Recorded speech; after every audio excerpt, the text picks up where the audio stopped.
They swore they would return, not for gold, not for glory, but for revenge. 15 years earlier, they had tasted defeat on Spanish soil, a humiliation so crushing that their ships burned, their warriors fell by the hundreds, and their pride sank beneath Andalusian waves. The year was 844. Seville had been their target, a glittering prize of Islamic Al-Andalus. But when the armies of Cordoba retaliated, the Norsemen were obliterated. For a Viking, there is no such thing as forgotten shame. Honor must be restored. Blood must be repaid. And so, in 859, they returned, not to Spain this time, but to a place no Northman had ever dared to set foot. A land beyond the known world. A continent wrapped in myth and fire. Africa. Before we dive into this epic tale of vengeance, make sure you've watched the first chapter, The Viking Raid on Seville, in 844. It's linked in the comments below. That battle is where this story truly begins. Because today, we're sailing south, past the legendary Pillars of Hercules, into the heart of Morocco itself. This is the story of how the Vikings took their revenge on Islam and paid the ultimate price. By the middle of the 9th century, the Viking Age had hit its absolute zenith. From the misty shores of Ireland all the way to the distant waters of the Caspian Sea, Norse longships had become floating legends, symbols of terror, power, and unstoppable ambition. Western Europe had been ravaged over and over again. Monasteries, torched, kings, held for ransom. Rivers, transformed into Viking highways of destruction. But raiding Europe wasn't enough anymore. In the year 859, something extraordinary happened. A massive fleet, perhaps 60 longships strong, gathered along the Atlantic coasts of France and northern Spain. Leading this armada were captains whose names would echo through history: Björn Ironside and Hastin, legendary sons of the infamous Ragnar Lothbrok. These weren't just warriors, they were architects of chaos, men who had already torn through the Mediterranean and lived to tell the tale. To them, the world wasn't divided by borders or empires, it was one endless ocean, waiting to be conquered. The route they chose was as brutal as it was bold. First, they descended upon Galicia, hammering the coasts of Asturias and extracting tribute from terrified Christian kings. No mercy, no hesitation. Then they turned their sights on Lisbon, a thriving port under Muslim Al-Andalus rule, proving once again that no empire, Christian or Islamic, was beyond their reach. From there, they struck Cadiz. And then, driven by either ambition or sheer madness, they did the unthinkable. They sailed toward the Strait of Gibraltar. Now, this wasn't just a geographical crossing, this was mythological. Beyond that narrow passage lay the Maghreb, the place where, according to legend, the sun itself set. It was an Islamic frontier ruled by fierce Berber dynasties, answering only to the spiritual might of the Abbasid Caliphate. The Vikings had raided Christian lands. They had struck at Byzantium, they had terrorized Slavic territories. But to challenge Islam's Western Gate? That was entering an entirely new realm of danger. And their target? Not the grand cities of Fez or Marrakesh. No. They aimed for something smaller, but just as valuable. Nekor was a small, but prosperous Berber kingdom nestled in the Rif Mountains, not far from what is today Al-Hoceima. Founded in the early 8th century, it had grown into a vital trade hub connecting the Sahara, Andalusia, and the Mediterranean.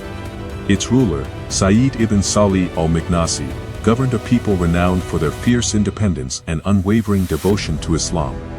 They were warriors, traders, survivors. But even the strongest faith can be caught sleeping.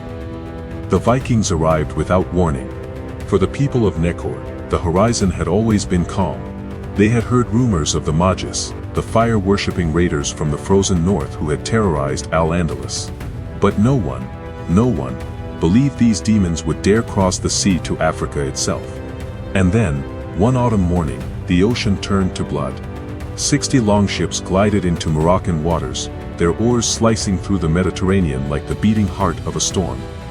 From their decks, the Vikings gazed upon something no Norseman had ever seen before: the ochre cliffs of Africa. It was breathtaking. And for Nekor, it was the beginning of 8 days of absolute hell.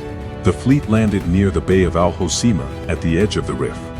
There were no fortresses, no garrison, just scattered fishing villages, defenseless and unsuspecting. Once ashore, the Norsemen split into smaller warbands, following rivers and valleys that snaked inland toward Nekor. The Berbers were caught completely off guard.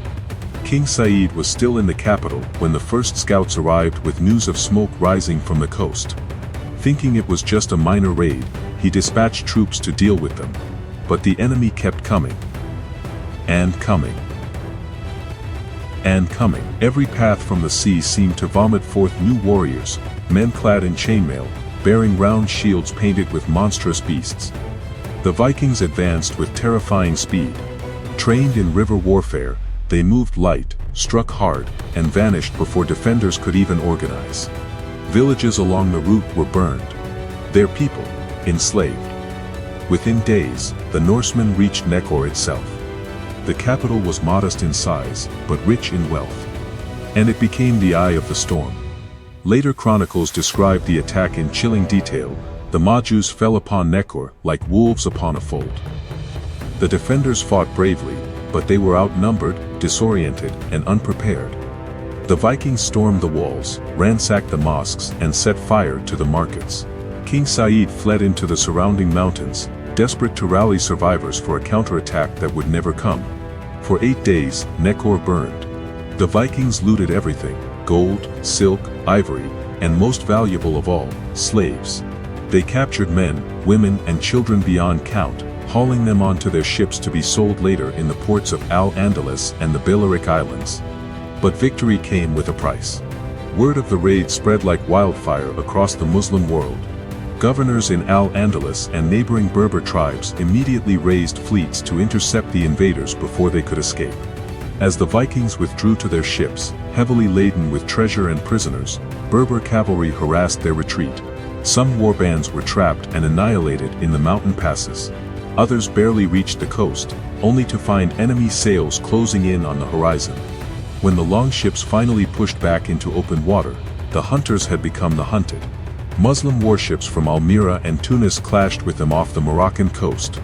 Several Viking ships were burned or captured outright, many warriors were slain, others were enslaved, a bitter irony for men who had come to enslave others. The survivors fled north, their once proud fleet now scattered, bloodied, and broken. For Nekor, the destruction was total.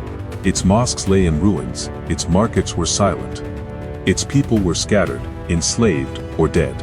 The once thriving capital of the Rif smoldered beneath the African sun, its rivers choked with ash and debris.